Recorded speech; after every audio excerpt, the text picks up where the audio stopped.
ఈ సినిమా ఎంత బాగుందో. ఈ సినిమాలోని హీరో హీరోయిన్ డ్రెస్లు చాలా బాగున్నాయి.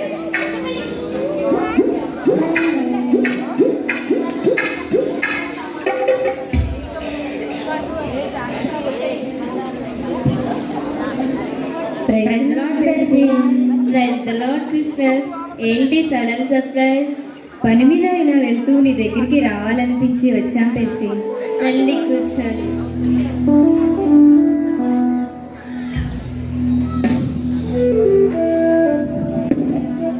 ఏంటి పెర్సీ, నువ్వు సినిమాలు చూస్తావా? చూస్తానక్క. క్రైస్తవులు సినిమాలు చూడకూడదు కదా? చూస్తే తప్పేముందక్క. అందులో మంచిని తీసుకుని చెడుని వదిలేస్తాం. మినరల్ వాటర్ని డ్రైనేజ్ వాటర్ని కలిపేసి అందులోని మంచినీరును తాగి చెడు నీరును వదిలేయడానికి కుదురుతుందా? ఏమో, అదంతా నాకు తెలియదు. కానీ సినిమాలు చూడకూడదని బైబిల్లో రాయబడి ఉందా ఏంటి? సరే, ఒక బుక్కు పెన్ను తీసుకో. నేను నిన్ను కొన్ని ప్రశ్నలు అడుగుతాను. నీ మనస్సాక్షితో సమాధానం చెప్పు. సరే.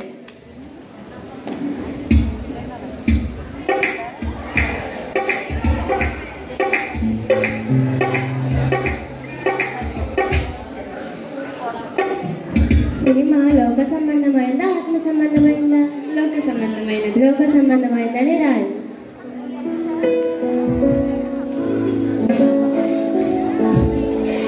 సినిమాని ఎందుకు కనిపెట్టారు?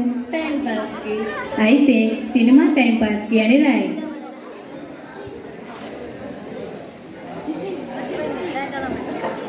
సినిమా చూడడం వల్ల నువ్వు ఎప్పుడైనా శోధింపడ్డావా?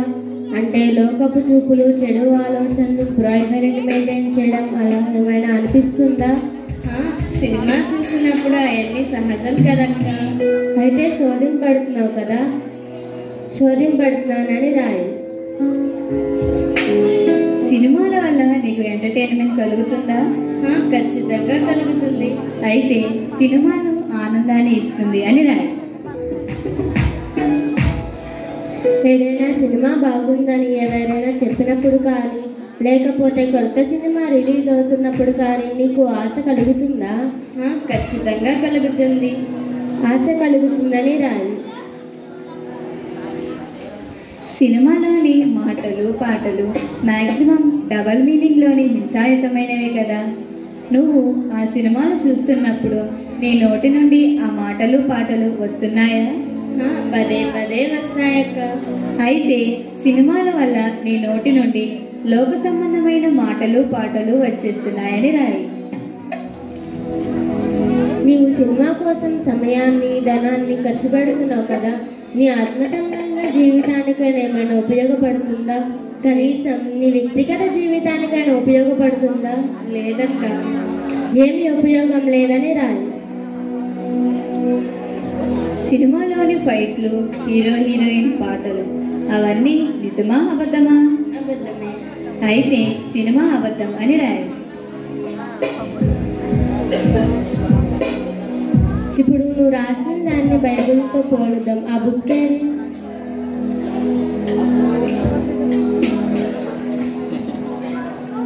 సినిమా లోక సంబంధమైంది, క్రైస్తవులు ఆత్మ సంబంధమైన వాళ్ళు. లోకం నుంచి ప్రత్యేకించబడిన వారికి సినిమాలతో సంబంధం ఏమిటి? యాకోబు పత్రిక 4:4 ప్రకారం లోక సంబంధమైన వాటి లోకం నుంచి ప్రత్యేకించబడిన వారికి స్నేహం చేసే వ్యభిచారుడు. సో సినిమాలు చూసే క్రైస్తవుడు వ్యభిచారి అవుతాడు. సినిమాను టైంపాస్ కోసం కనిపెట్టారు. ఉన్న సమయాన్ని బైబిల్ చదువుకోవడానికో, ప్రార్థన చేసుకోవడానికో, విశ్రాంతి తీసుకోవడానికో లేదా కుటుంబంతో గడపడానికో వాడాలి, కానీ ఇలా వృధా చేసుకోకూడదు. క్రైస్తవుడు టైంని యూజ్ చేసుకోవాలి కానీ పాస్ చేసుకోకూడదు. ఎఫెసీ పత్రిక 5:16-17 ప్రకారం సమయాన్ని పోల్చేవాడు అజ్ఞాని. సో సినిమాలు చూసే క్రైస్తవుడు అజ్ఞాని అవుతాడు. సినిమా శోధిస్తుంది. మత్తయి సువార్త 26:41 శోధనలు ప్రవేశించకుండానట్లు ప్రార్థన చేయమని శోధన నుంచి త్వరితంగా బైబిల్ చెప్తుంటే నువ్వు శోధించే సినిమాలు చూడడమే కాక దేవుని ధిక్కరించడం కాదా? అవును, దేవుని వాక్యాన్ని ధిక్కరించడమే. లోక సంబంధమైన ఈ సినిమా ఆనందాన్ని ఇస్తుంది. క్రైస్తవుడు అయిన నీవు 1 కొరింథీ 13:6 ప్రకారం దుర్నీతి విషయమై ఆనందించకూడదని, ఫిలిప్పీ 4:4లో ఉన్న విధంగా ప్రభువును బట్టి ఆనందించాలని వాక్యం చెప్తుంటే లోకాన్ని బట్టి ఆనందించడం వాక్య విరుద్ధం కాదా? వాక్య విరుద్ధమే. సినిమా చూడాలనే ఆశను మనలో కలిగిస్తుంది. నీ దేహమును చెరపుకున్నట్లు ఆశ ఎందు నేత్రాశ కాదా? అవును, నేత్రాశ. సినిమాల వల్ల నీ నోటి నుండి లోక సంబంధమైన మాటలు పాటలు వచ్చేస్తున్నాయి.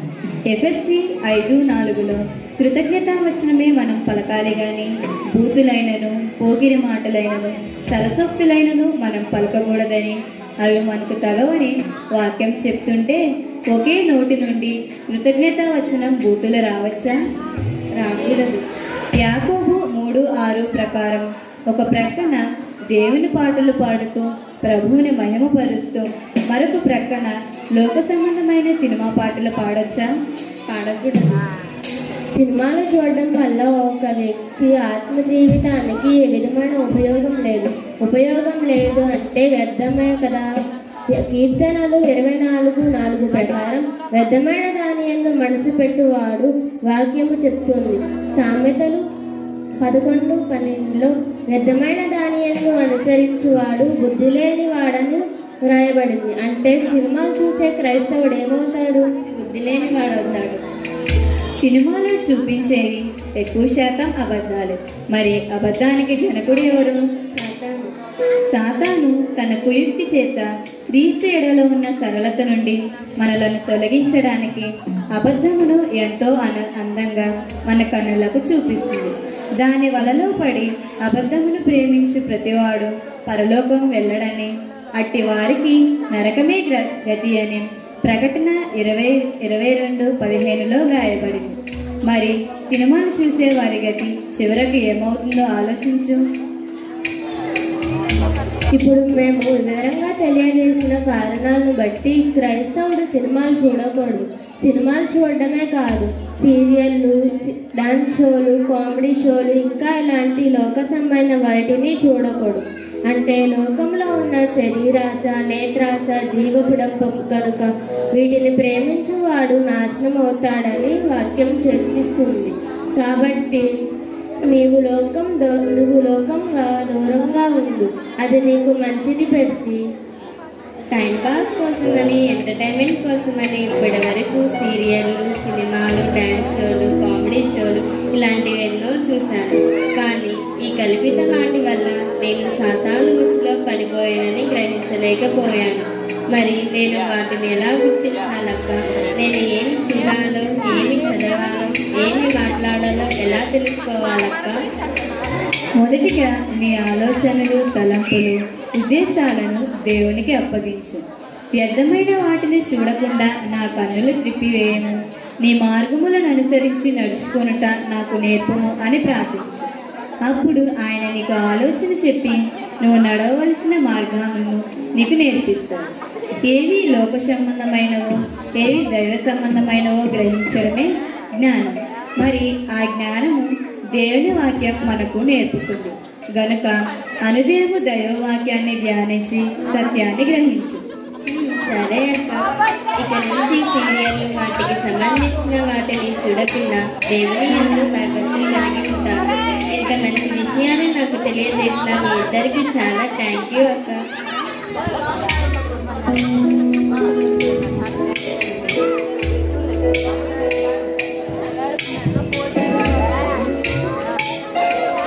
క్రైస్తవులు సినిమాలు ఎందుకు చూడకూడదు అని చక్కగా మనకి వివరించినటువంటి సీనియర్ గర్ల్స్ చిన్నారులను చక్కగా అభినందిద్దాం క్లాప్స్ కొట్టి.